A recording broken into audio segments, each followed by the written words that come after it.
저는 꽤 오랫동안 요한계시록을 제대로 공부하고 싶었습니다. 그래서 전문가를 찾아다녔어요. 신학교 교수님들, 종말론 전문 목사님들, 관련 책들을 수십 권 읽었습니다. 그런데 이상한 일이 벌어졌어요.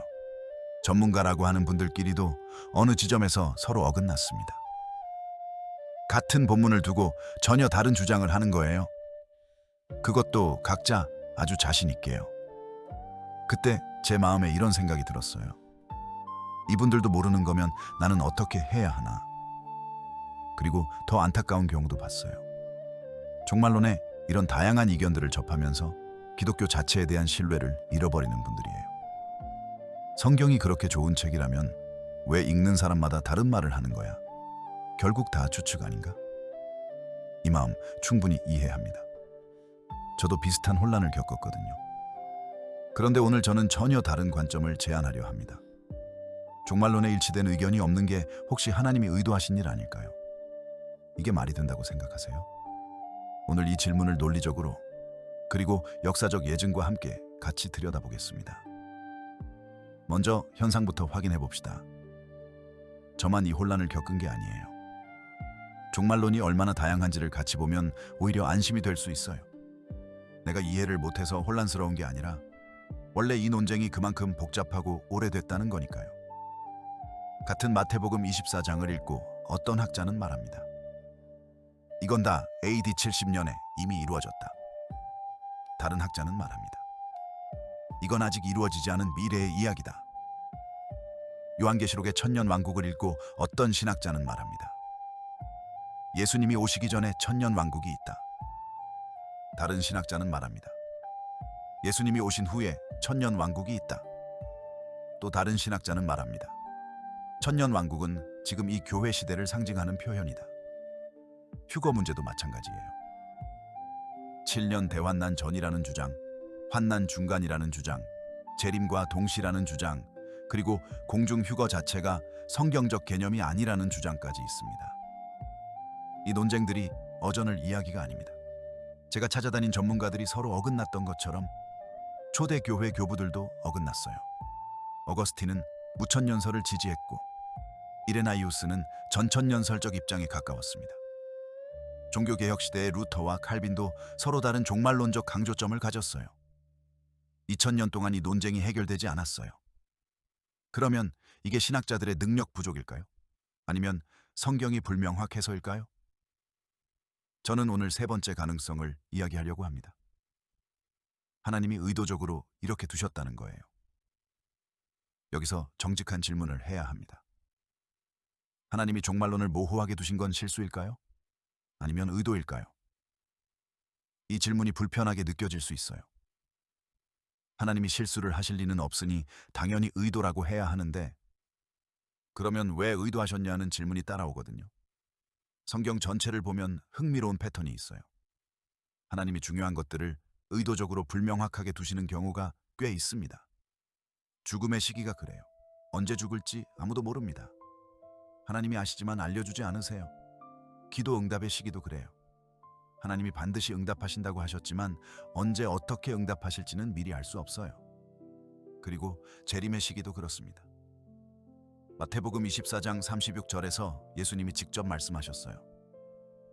그러나 그 날과 그때는 아무도 모르나니 하늘의 천사들도 아들도 모르고 오직 아버지만 아시느니라. 날짜를 모르게 하신 건 분명히 의도입니다. 우연이 아니에요. 그렇다면 그 의도가 무엇일까요? 제가 전문가들을 찾아다니며 혼란스러웠을 때 결국 도달한 질문이 바로 이겁니다. 왜 이분들도 어긋나는 걸까? 그리고 그 이유가 혹시 우리가 어긋나도 괜찮도록 하나님이 설계하신 건 아닐까? 인간의 본성에 대해 생각해 봐야 합니다. 만약 하나님이 종말의 날짜와 시나리오를 아주 선명하게 주셨다면 어떻게 됐을까요? 인간이 어떻게 반응할지 상상해 보세요. 역사가 이미 보여줬습니다. 첫 번째 패턴, 날짜를 알면 그때까지 요령을 피웁니다. 중세 유럽에서 임종 직전의 고해성사가 폭발적으로 유행했어요. 죽기 직전에 죄를 다 고백하면 천국에 간다는 생각이 퍼지면서 살아있는 동안 마음껏 살다가 마지막 순간에만 잘하면 된다는 인식이 생겼습니다. 죽음의 시기를 미리 알 수 없기 때문에 그나마 언제든 준비해야 한다는 긴장이 유지됐는데도 이런 왜곡이 생겼어요. 만약 종말의 날짜를 정확히 알면 어떻게 됐을까요? 아직 30년 남았으니까 지금은 마음껏 살아도 돼. 나중에 회개하면 되지. 정확히 2037년이라고 했으니까 2036년부터 준비하면 충분하다. 죄성이 정보를 이용해서 요령을 피우는 겁니다. 두 번째 패턴, 시나리오를 알면 그 시나리오에 맞춰 연기합니다. 이건 더 교묘한 문제예요. 만약 마지막 심판의 기준이 너무 명확하게 알려지면 어떻게 될까요? 사람들이 그 기준에 맞춰서 행동을 조정합니다. 진심이 아니라 기준을 통과하기 위한 퍼포먼스가 늘어나요. 마태복음 25장 양과 염소 비유에서 양들이 우리가 언제 주께 그렇게 했나요? 라고 물었잖아요. 몰랐어요. 계산 없이 자연스럽게 한 거였어요. 그게 진짜였습니다. 그런데 이렇게 하면 양이 되고 저렇게 하면 염소가 된다는 매뉴얼이 있으면 그 자연스러움이 사라집니다. 세 번째 패턴. 확실성은 안도감을 낳고 안도감은 방심을 낳습니다. 역설적이에요. 나는 내가 구원받을 거라는 걸 너무 확실하게 안다는 생각이 오히려 영적 나태함으로 이어지는 경우가 있어요. 반면에 하나님 앞에 서는 날이 언제일지 모른다는 불확실성이 겸손과 깨어있음을 유지하게 합니다. 이게 하나님이 잔인하신 게 아니에요. 인간을 너무 잘 아시는 겁니다. 종말론의 다양한 이견 때문에 기독교를 신뢰하지 못하게 됐다는 분들을 생각하면 마음이 아파요. 그런데 역설적으로 그 다양함 자체가 하나님의 지혜로운 설계의 일부일 수 있다는 거예요. 아무도 모르게 두신 것이 오히려 모든 사람을 겸손하게 만드는 장치인 거죠. 역사가 이 논증을 강력하게 뒷받침합니다. 선명한 종말론을 제시했던 사례들을 보면 공통된 패턴이 있어요. 첫 번째 사례, 1844년 윌리엄 밀러 운동입니다. 미국의 목사 윌리엄 밀러는 다니엘서를 근거로 1844년 10월 22일을 예수님의 재림날로 계산했습니다. 수만 명이 농장을 팔고 재산을 처분하고 흰옷을 입고 들판에 모였어요. 그날이 지나갔어요. 아무 일도 없었습니다. 역사에서 이날을 대실망이라고 부릅니다. 그런데 더 주목해야 할 것은 이후에 일어난 일이에요. 일부는 신앙을 완전히 버렸습니다. 일부는 새로운 계산을 해서 또 다른 날짜를 제시했어요. 그리고 일부 집단이 이 밀러 운동을 기반으로 성경적으로 문제 있는 교단들을 만들어냈습니다. 선명한 종말론이 신앙을 강화하는 게 아니라 오히려 신앙을 파괴하거나 이단으로 이어졌어요. 두 번째 사례, 다미선 교회, 1992년 우리나라에서 일어난 일입니다. 1992년 10월 28일을 휴거의 날로 선포했어요. 신도들이 직장을 그만두고 학교를 그만두고 재산을 처분했습니다. 그날이 지나갔어요. 아무 일도 없었습니다. 그 이후 수많은 가정이 파괴됐고 신앙을 잃은 사람들이 생겼습니다. 한국 교회 전체가 사회적 신뢰를 잃는데도 영향을 미쳤어요. 제가 앞서 말씀드렸잖아요. 종말론의 이견 때문에 기독교를 신뢰하지 못하게 됐다는 분들을 봤다고요? 그런 분들 중 상당수가 바로 이런 사건들 때문에 상처받은 경우가 많았어요. 선명한 종말론이 오히려 사람들을 기독교에서 멀어지게 만든 겁니다. 아이러니하죠. 세 번째 사례, 헤럴드 캠핑, 2011년. 미국의 기독교 방송인 헤럴드 캠핑이 2011년 5월 21일을 심판의 날로 선포했습니다. 전 세계적으로 수백만 달러의 광고비를 써서 이 날짜를 알렸어요. 그날이 지나갔어요. 아무 일도 없었습니다. 헤럴드 캠핑은 10월 21일로 날짜를 수정했어요. 그날도 지나갔습니다. 캠핑은 그 이후 뇌졸중으로 쓰러졌고 2013년에 세상을 떠났습니다. 이 세 사례가 공통으로 보여주는 게 있습니다. 선명한 종말론, 즉 날짜와 시나리오가 명확한 종말론은 예외 없이 신앙을 파괴하거나 이단을 낳았어요. 그리고 역사상 선명한 종말론을 제시했던 거의 모든 집단이 주류 기독교가 이단으로 분류하는 단체들입니다. 여호와의 증인은 여러 번 날짜를 제시했다가 틀렸어요. 신천지는 선명한 종말론적 시나리오로 사람들을 끌어들입니다. 하나님의 교회는 선명한 종말론을 핵심 교리로 사용해요. 이게 우연일까요? 저는 이렇게 생각합니다. 선명한 종말론을 만든 곳이 대부분 이단인 건 우연이 아니에요. 선명하게 만들 수 있다는 자체가 이미 성경을 벗어났다는 신호입니다. 성경이 의도적으로 모호하게 둔 것을 선명하게 만들었다는 건 성경에 무언가를 더했다는 뜻이거든요. 신학적으로 이 현상을 설명할 수 있습니다. 믿음의 본질에 대해 생각해 봐야 해요. 히브리서 11장 1절입니다. 믿음은 바라는 것들의 실상이요 보이지 않는 것들의 증거니. 믿음은 보이지 않는 것에 대한 신뢰예요. 그런데 만약 모든 게 보인다면, 모든 게 확실하다면 그건 믿음이 아닙니다. 지식이에요. 예를 들어볼게요. 항공기 엔지니어가 비행기를 완전히 분해하고 조립하고 모든 원리를 이해한 상태로 비행기를 타는 건 믿음이 아닙니다. 지식에 근거한 탑승이에요. 그런데 비행기의 원리를 잘 모르지만 조종사를 신뢰하고 항공사를 신뢰하고 지금까지의 안전 기록을 신뢰해서 타는 건 믿음입니다. 종말론도 마찬가지예요. 날짜와 시나리오가 완전히 주어지면 그것은 믿음의 영역이 아니라 계획 관리의 영역이 됩니다. 언제 뭐가 일어나니까 그때까지 이렇게 하자가 돼요. 하지만 언제인지 모르는 상태에서도 하나님을 신뢰하고 그분의 뜻대로 사는 것. 그게 진짜 믿음이에요. 제가 전문가들을 찾아다니면서 그분들도 서로 어긋난다는 걸 발견했을 때 처음엔 실망했어요. 그런데 지금은 그게 오히려 위로가 됩니다.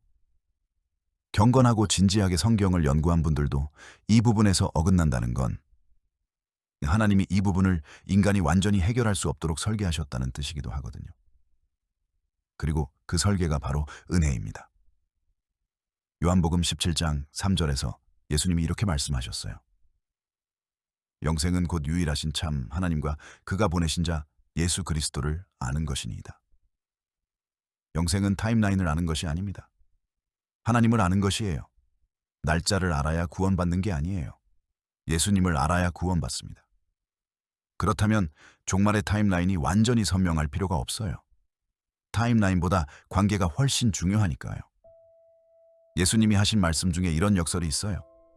마태복음 24장 42절부터 44절입니다. 그러므로 깨어있으라. 어느 날에 너희 주가 임할는지 너희가 알지 못함이니라. 너희도 아는 바니 만일 집 주인이 도둑이 어느 시각에 올 줄을 알았더라면 깨어있어 그 집을 뚫지 못하게 하였으리라. 이러므로 너희도 준비하고 있으라. 생각하지 않은 때에 인자가 오리라. 여기서 놀라운 논리가 있어요. 도둑이 언제 오는지 알면 그때만 깨어있으면 됩니다. 그런데 도둑이 언제 오는지 모르면 항상 깨어있어야 해요. 예수님이 모른다는 사실을 항상 준비해야 하는 이유로 쓰신 겁니다. 이게 역설이에요.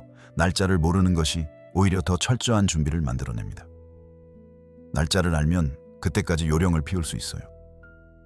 그런데 날짜를 모르면 요령을 피울 수가 없습니다. 항상 준비된 상태를 유지해야 해요. 신학자 C.S. 루이스가 이런 말을 했어요. 우리가 지금 이 순간을 살아야 하는 이유는 이 순간이 항상 재림의 가능성 앞에 있기 때문이다. 지금 이 순간이 재림의 마지막 순간일 수도 있다는 생각. 그 생각이 지금 이 순간을 신실하게 살게 만듭니다. 타임라인을 다 알면 이 긴장이 사라져요. 특정 날짜가 가까워질 때만 긴장하면 되니까요. 하지만 아무것도 모를 때 이 긴장이 지속됩니다. 그리고 그 지속적인 긴장이 지속적인 신실함을 만들어요. 제가 오랫동안 요한계시록 전문가들을 찾아다니며 얻고 싶었던 것이 확실성이었어요. 그런데 결국 깨달은 건 확실성이 아니라 방향이었습니다. 언제인지는 몰라도 어디로 가는지는 압니다. 그걸 알면 충분해요. 그렇다면 여기서 이런 질문이 나올 수 있어요. 타임라인을 알 필요가 없다면 종말론 공부는 왜 하는 건가요? 좋은 질문입니다. 균형이 필요한 부분이에요. 종말론 공부가 필요한 이유가 분명히 있습니다. 다만 그 목적이 타임라인을 확정하는 게 아니에요. 첫째, 거짓 가르침을 분별하기 위해서입니다. 마태복음 24장 4절에서 예수님이 가장 먼저 경고하신 게 무엇인지 아세요?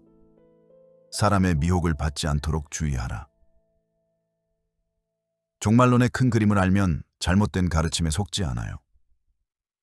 2037년에 예수님이 오신다고 누군가 말할 때 왜 그게 틀렸는지 설명할 수 있습니다. 마태복음 24장 36절을 알기 때문이에요. 제가 전문가들을 찾아다니며 혼란스러웠던 경험이 사실 이 분별력을 위한 훈련이었어요. 다양한 해석을 접하다 보니 어떤 주장이 성경의 범위 안에 있는 논쟁이고 어떤 주장이 성경을 벗어난 것인지를 구분할 수 있게 됐거든요. 둘째, 현재를 바르게 살기 위해서입니다. 종말론은 미래에 대한 이야기지만 그 목적은 현재를 잘 사는 거예요. 에스겔 33장에서 하나님이 에스겔을 파수꾼으로 세우시잖아요. 파수꾼의 역할은 적이 언제 오는지 날짜를 계산하는 게 아닙니다. 지금 이 순간 깨어 있는 거예요. 셋째, 소망을 유지하기 위해서입니다. 종말론 공부의 가장 중요한 목적은 소망이에요. 요한계시록 21장 1절부터 4절까지의 새 하늘과 새 땅, 모든 눈물이 닦이는 그 장면을 아는 것. 그게 지금 이 순간의 고통과 혼란 속에서도 포기하지 않게 합니다. 타임라인이 아니라 방향을 아는 거예요. 언제인지는 몰라도 어디로 가는지는 압니다. 이단 연구자들이 공통적으로 발견하는 패턴이 있습니다. 대부분의 이단이 선명한 종말론을 핵심 도구로 사용한다는 거예요. 왜 그럴까요? 선명한 종말론은 사람을 끌어들이는데 매우 효과적이기 때문이에요. 우리만이 정확한 타임라인을 알고 있다. 이 주장이 사람들을 끌어당깁니다. 불확실한 세상에서 확실성을 원하는 인간의 본성을 이용하는 거예요. 저도 그 욕구를 알아요. 전문가를 찾아다니며 확실한 답을 얻고 싶었던 마음. 그 마음 자체는 나쁜 게 아니에요. 그런데 그 마음을 이용하는 게 문제예요. 그리고 선명한 종말론은 사람을 통제하는데도 효과적입니다. 곧 환난이 온다. 지금 이 공동체를 떠나면 보호받지 못한다. 이 메시지가 두려움으로 사람을 묶어두어요. 신천지가 대표적입니다. 정확한 타임라인과 숫자, 철저한 봉인 해석, 우리만이 이것을 안다는 선민의식. 이게 사람들을 끌어들이는 핵심이에요. 여호와의 증인도 마찬가지예요. 1914년, 1918년, 1925년, 1975년에 재림이 온다고 여러 번 예언했다가 틀렸습니다. 그런데 매번 새로운 계산으로 사람들을 붙잡아뒀어요. 이단들이 선명한 종말론을 사용하는 이유가 그것이 효과적이기 때문이라면 역으로 생각해 볼 수 있어요. 성경이 종말론을 모호하게 둔 것이 이런 함정으로부터 신도들을 보호하는 장치입니다. 아무도 모른다는 예수님의 선언이 날짜를 이용한 모든 조작으로부터 성도들을 지켜주는 방패예요. 그래서 저는 이렇게 생각합니다. 전문가들이 서로 어긋나는 것을 보고 기독교를 신뢰하지 못하게 된 분들이 있다고 말씀드렸잖아요. 그분들께 이렇게 말씀드리고 싶어요. 전문가들이 어긋나는 건 기독교의 약점이 아닐 수 있습니다. 오히려 그들이 성경의 범위 안에서 겸손하게 논쟁하고 있다는 증거일 수 있어요. 반대로 어긋나지 않는 집단, 모두가 동일한 타임라인을 확신하는 집단, 그게 오히려 더 위험한 신호입니다. 오늘 논증을 정리해봅시다. 왜 종말론에 일치된 의견이 없는가? 저처럼 전문가를 찾아다니다가 그 전문가들도 서로 어긋난다는 걸 발견하고 혼란스러워하신 분들. 그리고 그 혼란 때문에 기독교 자체에 대한 신뢰가 흔들린 분들.